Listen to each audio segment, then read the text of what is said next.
Here are today's top stories. Pag-asa raises signal number 1 in parts of Visayas as tropical storm Opong approaches the country. The Philippine Army deploys units for rescue and relief operations in regions hit by Super Typhoon Nando. Healthcare personnel from the Department of Health also provide aid in evacuation centers. President Ferdinand R. Marcos Jr. signs a law providing faster right-of-way acquisition of land and proper compensation for government projects. And the Department of Agriculture intensifies its soil testing program in Eastern Visayas to better understand soil health and to enhance land productivity and sustainability.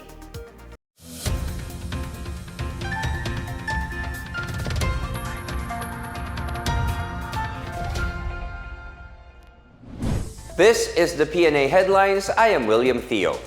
Visayas is starting to feel the effects of Tropical Storm Opong as it intensified on its way to the country. Pag-asa has raised tropical cyclone wind signal number 1 over northern Samar, eastern Samar, and Samar. These areas, along with the rest of the Visayas, can expect strong winds and partly cloudy to cloudy skies with isolated rains or thunderstorms. Opong was last spotted 815 kilometers east of northeastern Mindanao with maximum sustained winds of 85 kilometers per hour and gustiness of up to 105 kilometers per hour. It intensified further while moving west-southwestward over the Philippine Sea at 15 kilometers per hour. Pag-asa said Opong is forecast to begin moving west-northwestward while approaching Eastern Visayas or southern Luzon. Opong may intensify further into typhoon category and is expected to make its landfall over the Bicol region by Friday afternoon. It may cross southern Luzon from Friday afternoon until Saturday morning and exit the Philippine area of responsibility by Saturday evening or Sunday morning. Meanwhile, Pag-asa said Opong and the enhanced southwest monsoon or habagat will bring heavy rains over Zambales, Bataan, and Occidental Mindoro. Metro Manila and the rest of Luzon may experience cloudy skies with scattered rains and thunderstorms. Mindanao, however, will have partly to cloudy skies with isolated rains or thunderstorms. Search, rescue, and relief operations are underway in areas hit by Super Typhoon Nando as the government assures swift and ample aid for affected residents. The government is also ensuring stable prices of goods despite the effects of Nando. More on this from John Dalistan.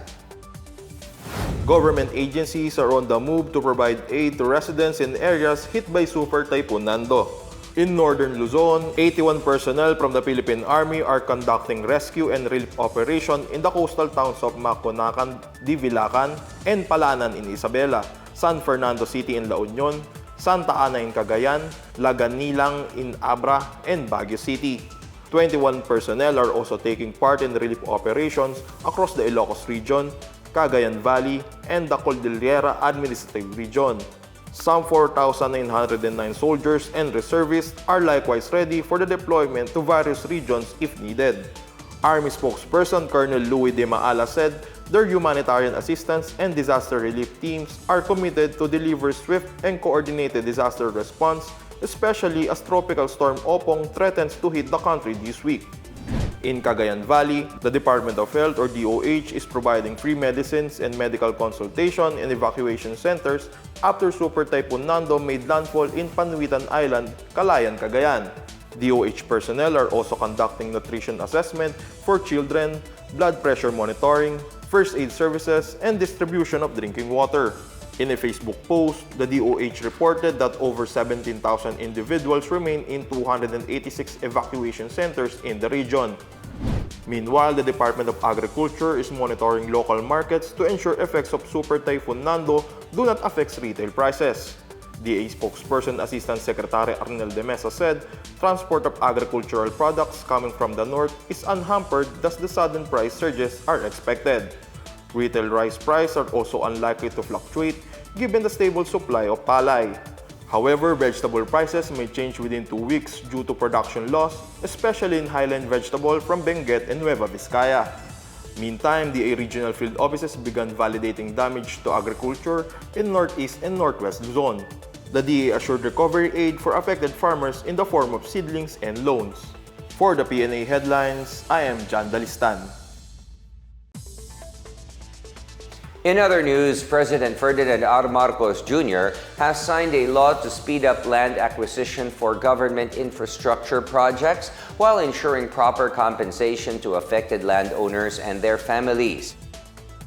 The President signed on September 12 Republic Act 12289, or the Accelerated and Reformed Right-of-Way or ARROW Act, which amends and adds to RA 10752 or the Right-of-Way Act of 2016. Under the new law, the compensation for land structures, improvements, and immovable machinery affected by a government project shall be based on the new civil code. The implementing entity must offer the appropriate price for titled land based either on the valuation system and schedule of market values or SMV or on zonal land value and improvement value assessed by the Bureau of Internal Revenue or BIR. For compensation to untitled lands, the land processor must submit a tax declaration, an affidavit from disinterested residents, a real property tax certificate, a certification from the Department of Environment and Natural Resources, and a property technical description. In case of a complaint, the implementing entity must deposit to the court 15% of the land's market value, including 100% replacement cost, plus improvement depreciation and 15% market value of crops and trees within the property. Meanwhile, the Department of Human Settlements and Urban Development, or DSUD, will coordinate with local government units in providing resettlement for informal settlers. The new law also adds new sections on entry and use of property within ancestral domains, relocation of utilities and facilities owned by utility providers, prohibiting lower courts from issuing temporary restraining orders on government projects, information sharing and assistance for right-of-way acquisition, foreign-assisted projects, and public disclosure of essential right-of-way information. The Department of Agriculture has intensified its soil testing program to expand the understanding of soil health and provide accurate recommendations to farmers in Eastern Visayas. In a news release, the DA Regional Office said that with Mobile Soils Laboratory or MSL deployment, the Bureau of Soils and Water Management or BSWM conducted hands-on training for technical personnel. DA added that the initiative supports the continuous improvement of local technical expertise and ensures that mobile laboratories can deliver fast, reliable, and science-based soil health assessments to farming communities nationwide.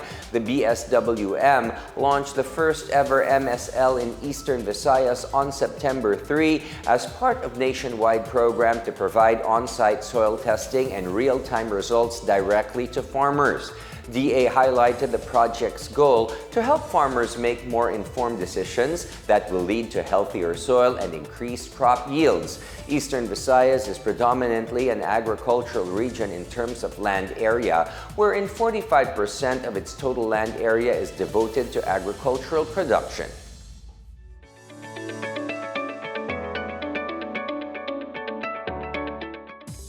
In our business news, the Bangko Sentral ng Pilipinas on Tuesday recognized 10 partner stakeholders supportive of its mandates on price and financial stability, as well as safe, efficient payments and settlement systems. In his keynote address during the Outstanding BSP Stakeholders Appreciation Ceremony for Visayas in Iloilo City, Monetary Board member and former BSP Governor Benjamin Diokno said the awardees were recognized for their commitment, innovation, and service to Filipinos.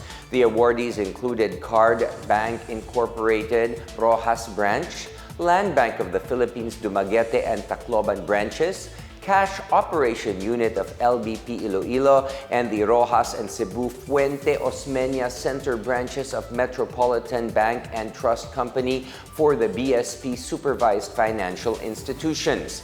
Talisay City from Negros Occidental was recognized for the local government category, while the Cebu Bankers Club, Tacloban Bankers Association Incorporated, and Perpetual Help Community Cooperative were honored under the Industry Associations and Organizations category. BSP Deputy Governor Bernadette Romulo Puyat said the gathering was not only about giving awards, but also a celebration for community and partnerships. And in other news, greater agricultural trade between Turkey and the Philippines is expected following the trade mission attended by members of the Turkey Exporters Assembly and the Philippine Chamber of Commerce and Industry in Makati City on Tuesday. In an interview, Turkey Ambassador to the Philippines, Niazi Evren Akyol, said more poultry products are anticipated to be exported by Turkey, while expecting higher volume of fresh and dried fruits from the Philippines. Akyol is scheduled to meet with Agriculture Secretary Francisco Q. Laurel Jr. today. Meanwhile, Turkey Exporters Assembly Head of Delegation Ali Khan Yaman Ilmas, in his speech during the event, said the Philippines is an important trade partner of Turkey since it is one of the most dynamic and high-growth economies in the region. According to him, Turkey exports to the country reached around $140 million in 2024, while imports from the Philippines amounted to $254 million during the same period. And those are the latest and the biggest stories from the PNA headlines. For more news updates, visit our website pna.gov.ph or our Facebook and X account, Philippine News Agency. You may also watch the PNA headlines through the Philippine News Agency's YouTube account and via the News and Information Bureau website under PNA News. And it is finally only 92 days to go before Christmas, and that's just a little over 3 months. Stay with us for more news updates. I am William Theo. This is the PNA Headlines, bringing you stories that unite the nation.